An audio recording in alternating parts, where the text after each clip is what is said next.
ఆవిడ నన్ను 2 ప్రశ్నలు అడిగారు నేను వాళ్ళ ఇంటికి వెళ్ళినప్పుడు. అందులో ఒకటి, పువ్వులు రేకులు కింద విడదీసి పూజ చెయ్యవచ్చా అని అడిగారు. మంచి ప్రశ్న, అందుకు నేను ప్రస్తావిస్తున్నాను. బాగా జ్ఞాపకం పెట్టుకోండి, పువ్వు అంటే లక్ష్మి, పువ్వు అంటే జ్ఞానం, సరస్వతి.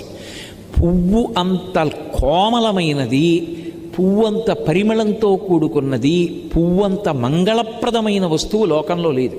అందులో ఎర్రటి పువ్వు కానీ నేల మీద పడి ఉందనుకోండి, ఎవరైనా సరే దాన్ని తీసేయాలి ముందు, అది కింద ఉండకూడదు. ఎందుకో తెలుసా?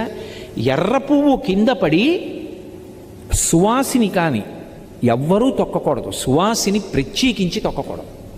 ఎందుకంటే అది సౌభాగ్య వస్తువు ఎర్ర పువ్వు. అందుకని వెనక ఎవరైనా తొక్కుతారేమోనని వెంటనే తీసేసి ఏ చెట్టు మొదట్లోనో పెట్టేయాలి. అంత పరమ పవిత్రమైనటువంటి పువ్వులు పూజ చేయడానికి నీ దగ్గర సరిపోయినన్ని లేకపోతే